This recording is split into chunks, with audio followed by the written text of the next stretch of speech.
est-ce que je vais réussir à faire marcher les micros? C'est la question que la France aimerait savoir. Hey, salut les ludipotes, bienvenue chez Sajou. Et Sajou cette semaine, non, pas du tout. Eh ben mes cadets, eh ben mes petits frères, ça commence bien. Bienvenue dans cette nouvelle vidéo sur la chaîne Sajou. Et je suis très heureux de vous retrouver pour un nouveau top 10. On avait déjà fait le top 10 des meilleurs jeux sortis cette année en 2024 du mois de janvier à avril. Eh ben on va continuer, on va regarder les sorties qu'il y a eu cette fois-ci entre le mois de mai et le mois d'août. Je vais vous présenter mon top 10, un petit classement, bon, comme d'hab, hein, ça vaut ce que ça vaut, mais je vais vous présenter les 10 jeux qui m'ont un petit peu plus marqué durant cette période. Les jeux qui, selon moi, sortent un petit peu du lot parmi les autres nouveautés qui ont pu sortir. Il y a eu d'autres choses très très bien, mais voilà. C'est ma petite sélection de 10 jeux. Je ne prétends pas avoir la vérité absolue. Je suis juste là pour vous présenter les 10 jeux que j'ai préférés durant cette période, selon mes goûts, selon mon humble avis. Ça vaut ce que ça vaut. N'hésitez pas à réagir en commentaire, à me dire ce que vous en avez pensé, si vous avez aimé la sélection que je vous ai proposée ou pas. Et je serai ravi d'en débattre avec vous. Sur ces belles paroles, on va y aller et on commence avec le numéro 10. À la 10e place, j'ai décidé de placer Backstories. Alors, Backstories, c'est un jeu d'enquête. Je ne suis pas un grand fanat de jeux d'enquête, c'est pas vraiment ma came, mais je dois dire que celui-ci m'a un petit peu marqué et pour le coup, je trouve qu'il sort un petit peu du lot et j'ai vraiment passé un très bon moment dessus. Backstories, il faut savoir que ça va être, cette boîte-là en tout cas, va être la première boîte d'une nouvelle gamme de jeux. Donc Backstories, à la manière des Unlock, des Exit, etc. etc. Donc projet ambitieux et je dois dire que c'est un jeu qui a quand même un gros potentiel. En gros le principe donc, vous avez une enquête à l'intérieur, vous avez un scénario de base, dans celui-ci votre frère a disparu en montagne, il va falloir le retrouver. Le gameplay, la mécanique principale du jeu, ce sont des cartes trouées qui vont en fait être des cartes actions. Et ces cartes actions, eh ben, elles vont vous permettre d'interagir avec les lieux que vous allez rencontrer.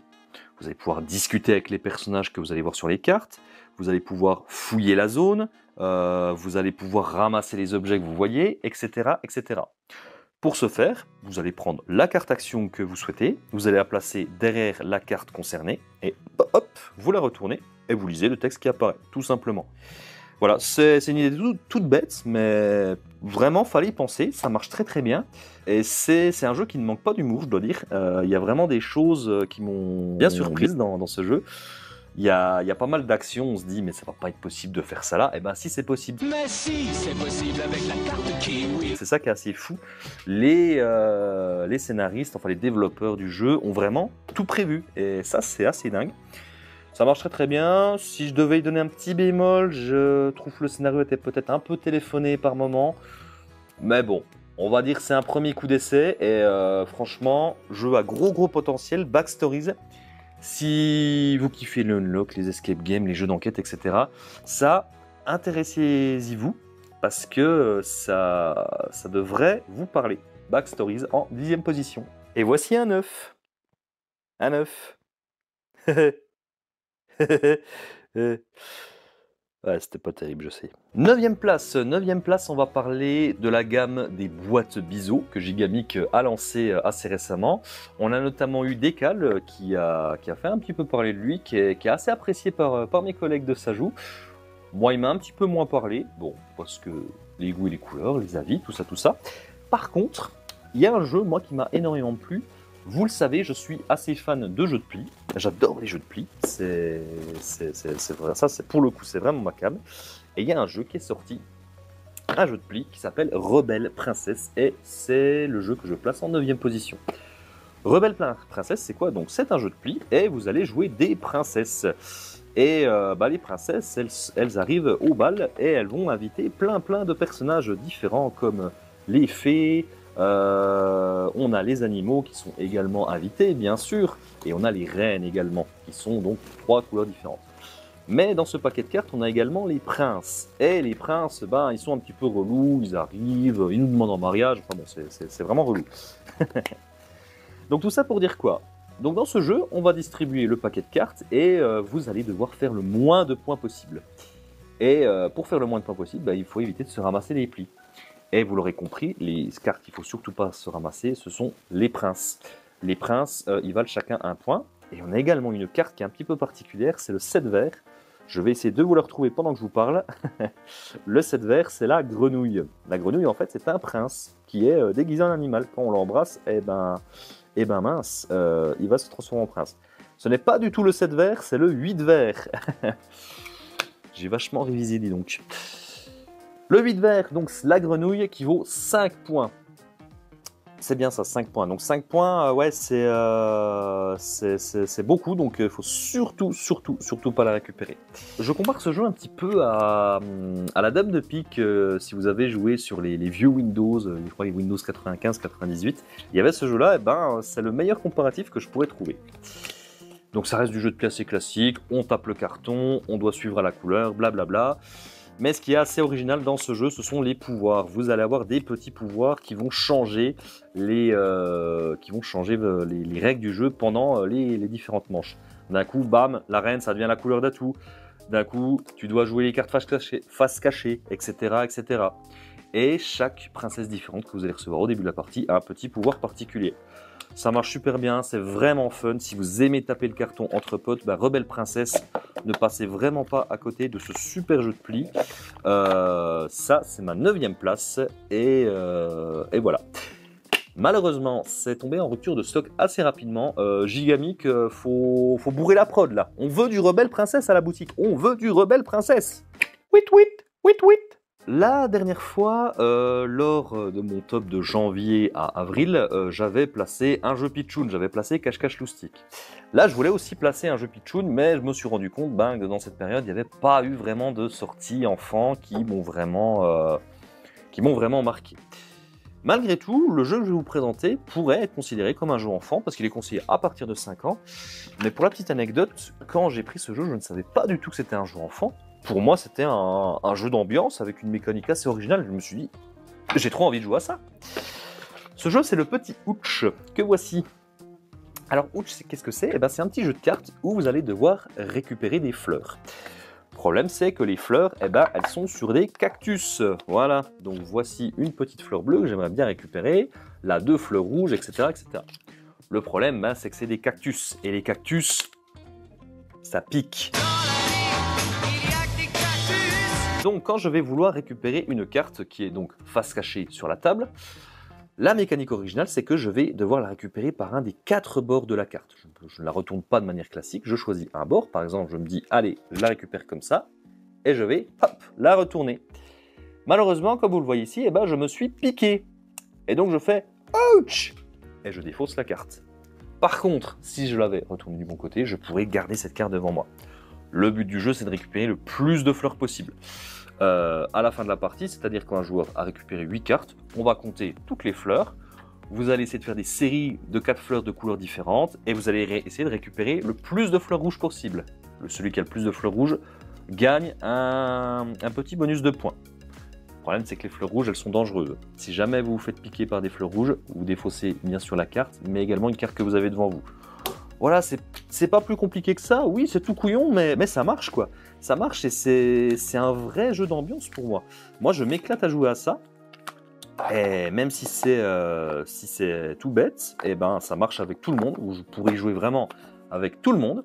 Ça coûte 10 €. Et ouch, moi, je valide totalement ce petit jeu rigolo. Yeah, baby. Vous le savez peut-être, mais j'adore les jeux de pli. Tu l'as déjà dit. Je vais encore vous parler d'un jeu de pli, mais un jeu de pli qui se joue uniquement à 2 joueurs. C'est la petite particularité de ce jeu, un jeu qui avait été assez attendu. C'est Jekyll and Hyde versus Scotland Yard, un jeu que j'ai beaucoup aimé. Dans ce jeu, vous allez jouer à 2 en coopératif. L'un de vous va jouer Jekyll et l'autre va jouer Hyde. Et vous allez jouer contre un 3e joueur fictif qui est la ville. On va distribuer les cartes et à chacun des deux joueurs, et les deux joueurs vont devoir se débarrasser des cartes qu'ils vont donner à la ville. Si vous avez des 8, vous devez les donner, parce qu'évidemment les 8, c'est la carte la plus forte, sinon ce serait pas drôle.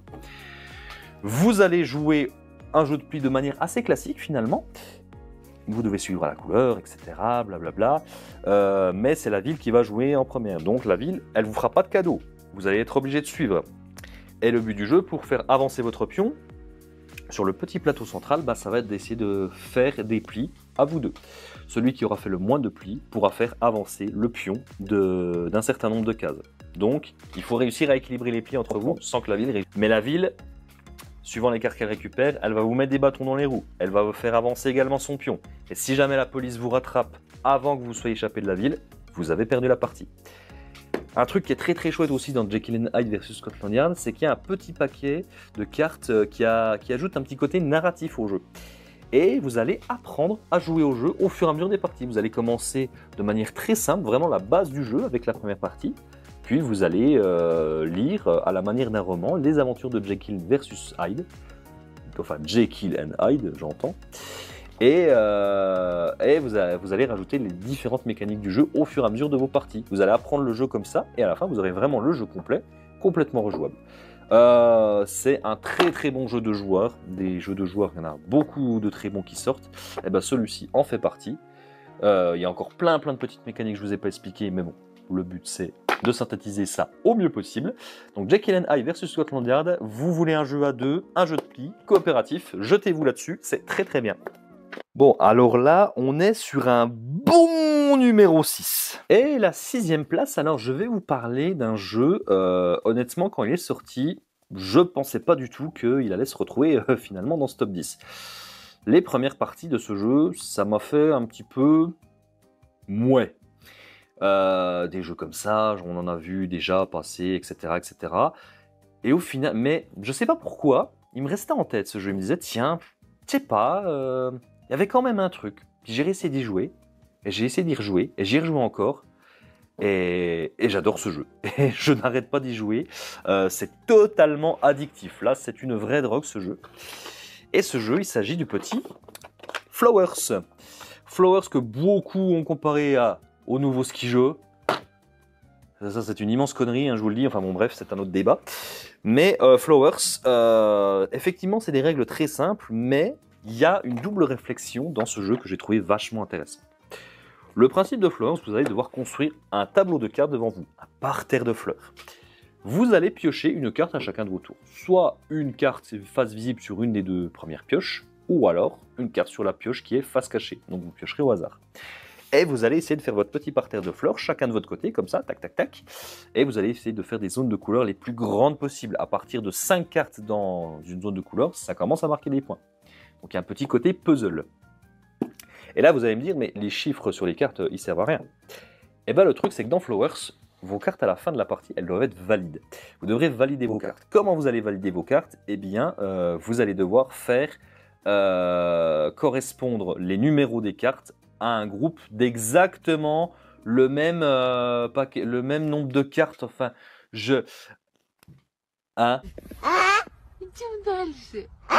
Bon, je vais faire un exemple, ce sera plus simple. Si vous avez des cartes 4, vous devez les placer en un groupe de 4-4. Les 3 en un groupe de 3-3, les 2 en un groupe de 2-2, et les 1, ils doivent être tout seuls. Ça doit faire partie d'un groupe de 1. Voilà. Il y a ce petit point de règle qui, effectivement, je le vois bien dans la boutique quand j'explique, je perds souvent les gens à ce moment-là. Mais bon, une fois passé cette petite difficulté, le jeu, ça roule tout seul. Et c'est vachement malin, c'est un vrai puzzle, quoi. C'est du vrai jeu de réflexion. Vous n'allez pas vous taper sur les cuisses pendant que vous jouez à Flowers. Mais par contre, si vous aimez les jeux de réflexion simples et addictifs, Flowers, vous pouvez y aller, c'est une valeur sûre. C'est le premier jeu des Actarus Editions, donc bravo à eux pour ce petit jeu très très sympa. Et puis voilà, donc Flowers, vous pouvez le tester sur BGA. Sur BGA, ça marche très bien. Voilà. Avez-vous déjà vu un numéro 5? Maintenant, oui. Allez, première moitié du classement, 5e place, et on va avoir une petite série jeux d'ambiance, là vous allez voir. On va parler d'un jeu de quiz. Alors moi, les jeux de quiz, c'est pareil. Il n'y a pas énormément de jeux de quiz que j'aime beaucoup, mis à part TTMC. TTMC, ça avait été une révélation. Et il y en a un qui est sorti et que j'ai trouvé trop bien. J'ai adoré ce jeu. Ce jeu, c'est À la louche. À la louche, je crois que j'ai jamais vu un jeu aussi bien porter son nom. Parce qu'effectivement, c'est un jeu de quiz, mais vous allez devoir répondre à la louche. Le principe dans la louche, vous allez avoir des questions et chaque joueur va avoir sa petite ardoise et on va noter des chiffres sur cette ardoise en répondant à une question. Par exemple, hop, Lune. Combien de cratères y sont observables au télescope depuis la Terre? Bon, évidemment, vous en aurez aucune idée. Toutes les questions, on n'en sait rien. Donc, on va noter un mini, un maxi et l'écart. Le but du jeu, pour marquer des points, ce sera d'essayer d'avoir le plus petit écart possible. Alors, le nombre de cratères observables depuis la Lune, aucune idée. Allez, on va mettre ça. Je vais essayer de ne pas me rendre ridicule devant la France entière. Franchement, j'en sais rien. Alors, moi, j'ai mis entre 30 et 170. J'ai oublié un truc, c'est qu'il faut que je note l'écart entre le mini et le maxi. Donc ici, avec mes capacités de calcul mental assez incroyables, 140. Et après, on va regarder la réponse. Eh bien, c'était 30 000 cratères. Combien? Bon, là, je me suis bien trompé, donc évidemment, je ne vais marquer aucun point. Imaginons, j'avais bien répondu, j'avais mis entre 30 000 et 170 000, évidemment. Donc là, ma fourchette est bien comprise dans la bonne réponse, donc je vais marquer un point. Celui qui aura le plus petit écart marquera 2 points bonus.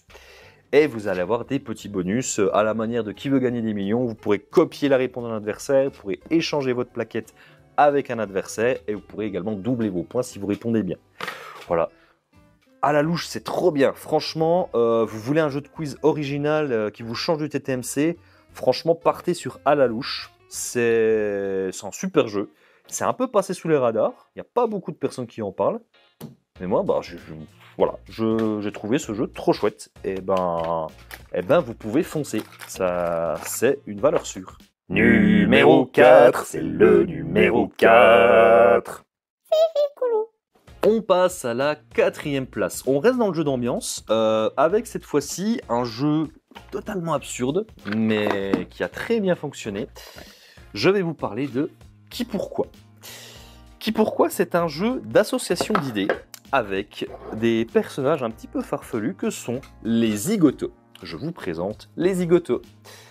Alors, qu'est-ce qu'on va faire dans ce jeu-là? Eh bien, on va devoir voter pour des zigotos. On va les placer au centre de la table.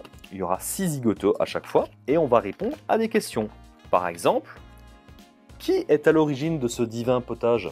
Bon, on va regarder les zigotos. Divin potage, bon, qu'est-ce qu'il me raconte? Bon, bref. On va voter face cachée, on va retourner. Si un zigoto a une majorité de votes, il va être mis de côté, il sera sélectionné pour la finale. La finale sera déclenchée quand 6 zigotos auront été mis de côté, puis on va essayer d'élire le super zigoto. Et pour élire le super zigoto, on répondra à une question, et cette fois-ci, il faudra être unanime. On aura plusieurs chances pour y arriver. C'est un jeu de débat débile. Vous allez discuter sur pourquoi tu as voté pour celui-là. C'était évident que c'était celui-là. Mais non, mais parce que lui, regarde, il a un petit chapeau, ça ressemble à une coupée, un bol de potage, c'est pour ça. Ouais, mais attends, lui, il a une moustache. Les moustaches, ça fait complètement cuisinier, chef cuisinier. Enfin voilà, le genre de débat absolument idiot que vous allez pouvoir avoir dans Qui pourquoi. C'est un jeu vraiment, il se passe quelque chose. Pour rassembler les gens. C'est un jeu très brise-glace. Vous voulez faire jouer à un groupe de joueurs qui ne se connaît pas forcément, ça c'est très très bien pour apprendre à connaître les gens. Et c'est trop drôle quoi, c'est vraiment trop marrant. En fait, les phases les plus marrantes du jeu, c'est quand vous n'allez pas jouer, c'est quand vous allez discuter. Et ça marche trop bien. Franchement, Qui pourquoi, voilà, c'est... Moi, je recommande à fond. En termes de jeu d'association d'idées un petit peu idiot, c'est très très bien. Alors, Qui pourquoi, franchement, n'hésitez pas, c'est hyper bien. Et hyper drôle surtout. Votre numéro 3 est prêt, monsieur? Et mesdames et messieurs, voici le podium. Les 3 jeux que j'ai préférés lors de ces 4 derniers mois. Ça n'a pas été facile, un classement, voilà, c'est toujours dur à faire. Encore une fois, pour ce que ça vaut. Mais bon, il y en a quand même un. On reste dans le jeu d'ambiance. Là, vu les fous rires que je me suis tapé dessus et vu les fous rires que j'ai entendus quand j'y ai fait jouer, c'était évident qu'il devait être assez haut. Et ce jeu, c'est Presse Patate. Presse Patate, un jeu où vous allez compter des patates. Bon, ok. Allez, et ben dans ce jeu-là, on va sortir le petit crayon, on va sortir le dé et on va sortir son patatomètre. Chacun a une petite feuille, un petit patatomètre avec des patates et il va falloir compter les patates. Je prends le crayon et j'écris 1, 2, 3, 4, etc., etc. Le premier qui arrive à écrire 50 patates aura gagné les parties. Et pas 100 patates. 100 patates! Oui, je sais, j'ai déjà fait cette blague, mais elle me fait marrer. Mais le problème, c'est que dans ce jeu, dans la boîte du jeu, il n'y a qu'un seul crayon. Ce qui fait que du coup, pendant qu'il y en a un qui est en train de compter comme un débile ses patates, les autres joueurs vont devoir lancer ce dé et essayer de tomber sur la face du crayon. Quand tu tombes sur la face du crayon, tu récupères le crayon de la main de ton adversaire. C'est incroyable, j'ai vraiment fait une face crayon quand j'ai lancé mon dé. Je suis un génie. Par contre, il n'y a pas que les faces crayons. Vous allez avoir cette face-là aussi qui va faire changer les feuilles entre les joueurs. Vous allez t'étais à 47, et bam, tu te retrouves à 5. Bon. Les petits points qui sont ici, ça vous permet de faire des check. Donc entre les joueurs. L'applaudissement, on va applaudir le joueur qui est en train de compter et on va le féliciter. Bravo, tu comptes super bien les patates. Et enfin, la dernière face, c'est le presse-patate. Alors le presse-patate, tout le monde va tambouriner comme des bourrins sur la table en faisant le maximum de bruit, évidemment. Et on va faire tout bouger pour bien embêter celui qui est en train de compter ses patates. C'est con, mais qu'est-ce que c'est bien. Qu'est-ce que c'est bien. Voilà, presse-patate. Vous voulez du jeu un petit peu idiot pour l'apéro, foncez dessus. Vous ne le regretterez pas. Alors bon, le 2. Qu'est-ce que le numéro 2, finalement? Eh bien, le 2, c'est tout simplement... Alors, pour les 2 premières places, j'avoue que j'ai vraiment hésité. Quel jeu je mettais en deuxième place, quel jeu je mettais en première place. Je retiens beaucoup ces 2 jeux durant cette période des 4 derniers mois. Au final, j'ai pas vraiment pu les départager parce que les 2 jeux sont trop bien, mais ils sont vraiment très différents. Alors, ça reste 2 jeux de stratégie. Mais disons qu'il y en a un, si vous voulez jouer à 2, 3 joueurs, il sera très bien. Si vous voulez jouer à 4 ou plus, l'autre sera très bien. Donc finalement, la seule façon que j'ai trouvé pour les départager, c'est le numéro 1, c'est de mettre en lumière celui qu'on a un peu plus besoin. Parce que le jeu que je vais mettre en deuxième position, si vous êtes un petit peu joueur, vous en avez entendu évidemment parler.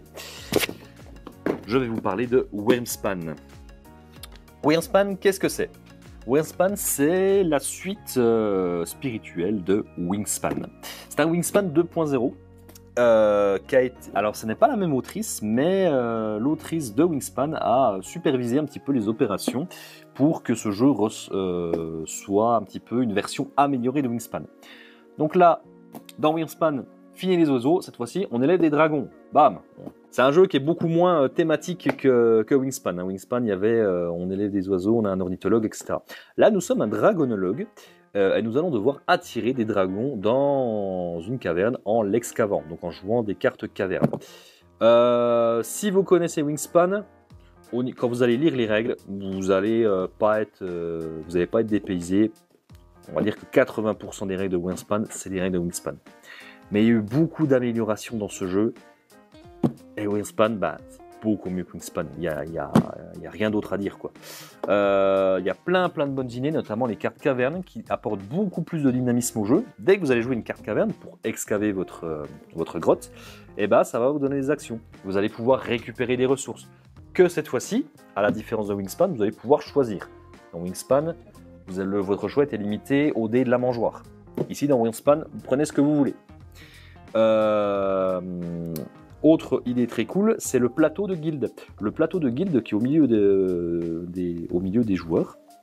Quand vous allez passer devant un logo guilde, vous allez déplacer votre petit jeton sur ce plateau guilde. Et ça vous permet, bien sûr, de récupérer des ressources, de récupérer des points, de pouvoir piocher des cartes. Et ça vous permet également de placer des petits cubes sur des petites actions que vous allez essayer de choper avant vos adversaires. Premier arrivé, premier servi. Puis je trouve aussi que les explorations de cavernes, qui est l'une des 3 actions de ce jeu, bah, c'est vachement sympa parce que vous avez 3 cavernes différentes et vous allez pouvoir construire 3 moteurs différents. Et ça marche super bien, quoi. C'est beaucoup plus dynamique, moins hasardeux que Wingspan. Donc voilà. Est-ce qu'il faut acheter Wingspan si on a déjà Wingspan? Alors ça a été un des grands débats dans la communauté ludique, mais moi je pense que oui, parce que c'est tellement mieux que Wingspan. C'est tellement mieux que Wingspan. Voilà, sans vous pousser à l'achat, vraiment, moi j'ai trouvé ce jeu absolument merveilleux et je sais qu'avec moi Wingspan il va beaucoup moins sortir. Moi je sors beaucoup plus Wingspan désormais et il marche super bien. Alors oui, il y a le côté, il n'y a plus les oiseaux, quoi. On apprend moins de choses parce que là, c'est des dragons. Donc ouais, il y a ce côté-là, je l'entends, mais voilà, si vous vous en fichez un petit peu de la thématique et que vous êtes plutôt quelqu'un qui voit la mécanique en premier lieu, Wingspan, foncez dessus, c'est un excellent jeu, c'est une des grosses sorties de cette année. Et c'est finalement lui qui passe à la première position, c'est magnifique, incroyable, quel beau moment de sport, ça me donne envie de chialer. Et on passe à la première position. Si vous avez regardé notre vidéo débrief de Cannes, vous savez très probablement de quel jeu je vais parler. Ça a été mon gros coup de cœur de Cannes et depuis qu'il est arrivé, j'y ai rejoué et c'est super comme jeu. Il n'y a rien d'autre à dire. Excellent jeu qui passe complètement sous les radars, personne n'en parle et pourtant, Barbarian Kingdoms, qu'est-ce que c'est bien. Alors, qu'est-ce que c'est que cette histoire? Barbarian Kingdoms, vous allez jouer un clan barbare du 5e siècle et vous allez vous déplacer sur ce plateau hexagonal qui représente une carte du monde.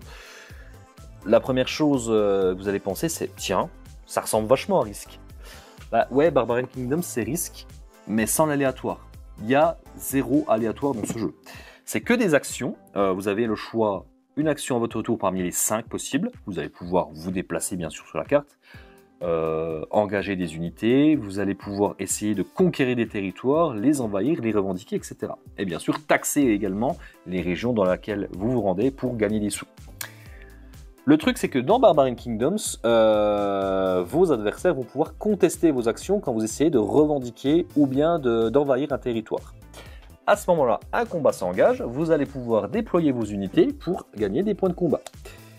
Et une autre manière de faire des points de combat, c'est ça la merveilleuse idée de ce jeu, vous allez prendre chacun un petit sac et placer des pièces à l'intérieur, un petit peu à la shérif de Nottingham. Et vous allez échanger les sacs avec votre adversaire avec lequel vous êtes impliqué au combat. Vous révélez le sac de pièces et vous ajoutez chaque pièce mise dans le sac à vos points de combat. Donc, on se retrouve avec cette mécanique-là, avec un jeu de stratégie, pure stratégie, avec une atmosphère un peu de jeu d'ambiance, de jeu de bluff, comme par exemple Sheriff de Nottingham que j'évoquais plus tôt. Et puis, c'est assez déroutant comme expérience de jeu, mais ça marche super bien. Et Barbarian Kingdoms, c'est un excellent jeu.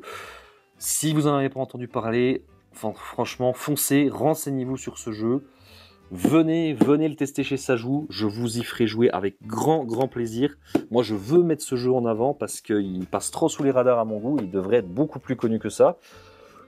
Voilà, je suis pas en train de vous dire que c'est le meilleur jeu du monde, je suis pas en train de vous dire que c'est le futur As d'or, mais c'est un jeu qui réussit à allier 2 mécaniques improbables entre elles et pour moi ce jeu il a sa place dans le monde du jeu de société et il devrait faire parler un petit peu plus de lui. Et voilà les amis, c'est la fin de cette vidéo et de ce top 10.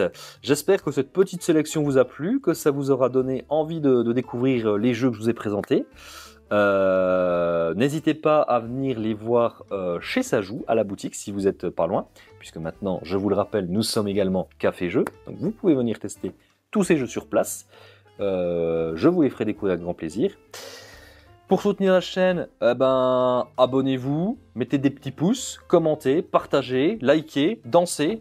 Enfin, ça ne soutient pas, mais dansez si vous voulez. Et puis moi, je vous fais des bisous. Jouez bien, jouez beaucoup. Et à bientôt chez Sajou.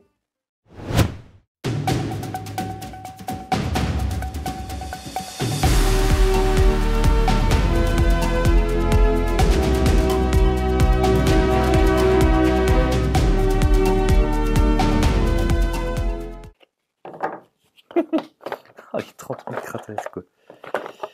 Putain, je suis un petit peu, je suis pas très culturé quand même. Ouais, ça va pas du tout ça.